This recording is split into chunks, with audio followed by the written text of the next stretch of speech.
Now let's bring you today's perspective. And here on France 24, we hear so much about efforts to help younger people, to help women, to enable justice and to fight, for example, mental health problems. Who, though, are those people who are trying to do something about it? Well, my guest today certainly fits into that category. Vandita Morarka is founder and chief executive officer at One Future Collective. She's worked as a development policy consultant, a legal researcher, a gender rights facilitator, working with philanthropists, government bodies, politicians, and even celebrities.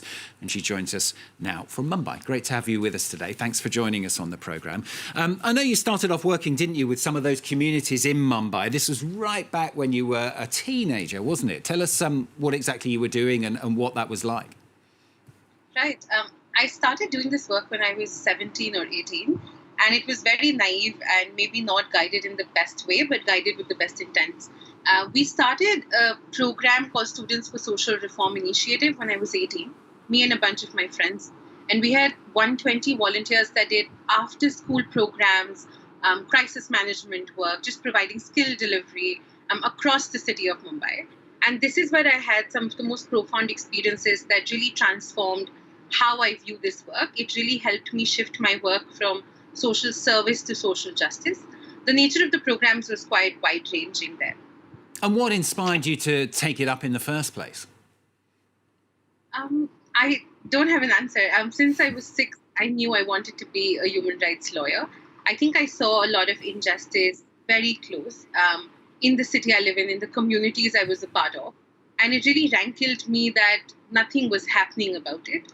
And then I feel like a lot of people ask me, if nothing is happening, why wouldn't you do something about it? I feel that's what pushed me towards doing this work.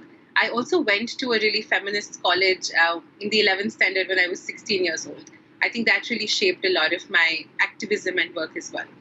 Looking at the list of things you've done, I mean, it does seem to me that perhaps the main thing that you're trying to tackle is women's rights and helping women as well. Where do you think India stands on women's rights? I mean, from an outside perspective, perhaps people see that things are a lot better than they used to be, but there's still a long way to go. Would that be fair? Oh, definitely. We're way better than we used to be. There are very strong laws on paper. I feel like we really lack when it comes to implementation. And a lot of that is because of individuals and interpersonal behaviors that need to change. And there's only so far policy can go to address that. So it's about changing hearts as well, perhaps? Changing hearts, and also I feel like a lot of people need to give up power. There are vast segments of what I would term oppressor communities that need to give up privilege and power for there to be equity. And that's always a tough choice, right? And listening to the way you're talking there, I mean, obviously a country very near to where you are there in India, Afghanistan, what's happened there over the last few days. I mean, knowing what you're involved in, how difficult is it to see something like that happening? It's horrifying, to be honest. I have friends in Afghanistan. I have colleagues I have worked with. And we've tried our best to do what we can, but we've lost touch with some of them as well. And it's been terrifying to see this play out again. I think it's very easy for a lot of the world to just turn their backs on Afghanistan, and I find it irresponsible, especially because I think a lot of the Western world is responsible for creating what is happening in Afghanistan right now. And have you been able to talk to some of them since the Taliban came back into power and find out already how the situation has changed for them? Oh, for sure. So we were able to remain in contact at least for the first few days. And a lot of the updates we got were how some of the activists were destroying their documentation. They're having to go undercover. The Taliban was already knocking door to door and getting a sense of who's doing what and what is happening on ground. At least that's what some of our colleagues reported back. Some of them are also like reporters and fairly publicly known activists who were then very scared for what is going to happen to them now under this new regime. Because what is stated publicly and what is stated internationally as a political move, perhaps by an organization, may not be the ground reality in Afghanistan, which scares me. And that is what we've also received from people there. And do you think you'll be able to continue being in touch with those people? And is there any way that you can help and organisations like you can continue to help? Or do you think it's basically going to be a cut-off now? That's an interesting question. So for some people who worked in not very well-connected areas or came from further oppressed communities in Afghanistan, we've already lost contact. And that's been really sad. 2, 3 people we've been trying to support, and we've completely lost contact with them.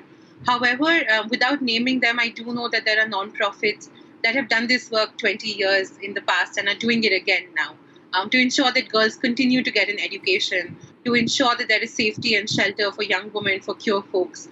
We are trying to support them in different ways. Some of the ways we're doing it is by supporting fundraising efforts for local community organizations in Afghanistan. And the second is supporting the power of Afghani refugees across the world to be able to state their identity and their demands of what they think is needed to make Afghanistan safer. Let's come back to your work as well in India, talk a little bit more about that. I mean, it's not just about women's rights, is it? It's about youth rights, it's about legal rights, social rights as well. Yeah, so I don't think women's rights can be separated from the rest of the rights issues, right? Women's rights are human rights. And the work we do is very intersectional, which recognizes that women's rights are intersecting and often overlapping with caste issues, issues of religion, issues of geography, so many other concerns. So our work very focusedly works on intersectionalities. So we look at women, we look at queer folks, we look at young people, but we also look at their intersections with other identities. And we devise programs and options for them that are rooted in their context. It sounds like you've got so many different things that you're involved in. I mean, how do you decide? The workload must be incredible. I mean, how do you decide where you're going to focus your energies at any one point? That's such a great question, one that we don't often have an answer to. I think that what has really helped us is we know our why, we know why we exist, and that is social justice in our world, and to lead it with communities of care. However, the how is allowed to be shifting. We do it in multiple ways, but we keep our strategic goals in mind and we filter through that. The second thing we also do is we don't think scale means that we need to be present everywhere.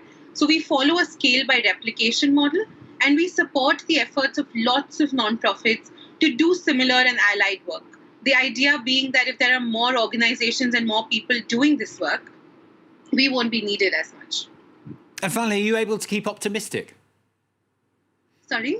Are you able to keep optimistic? Sometimes. Sometimes on some days. But I hold on to hope quite a bit. I think it's idealistic and perhaps naive, but there is so much that each of us do every day. And there is something very strong and hopeful about that. There's something that drives us to get up every day and to do something to change the world. If I may, there's a quote that started me on this work and keeps me here is, what's the point of a revolution if you can't dance? And yeah, that keeps me going every day. Hopefully you've inspired some others as well. Great to talk to you today. Thanks very much for joining us on the programme. Vandita Morarka joining us there from Mumbai. Thanks very much.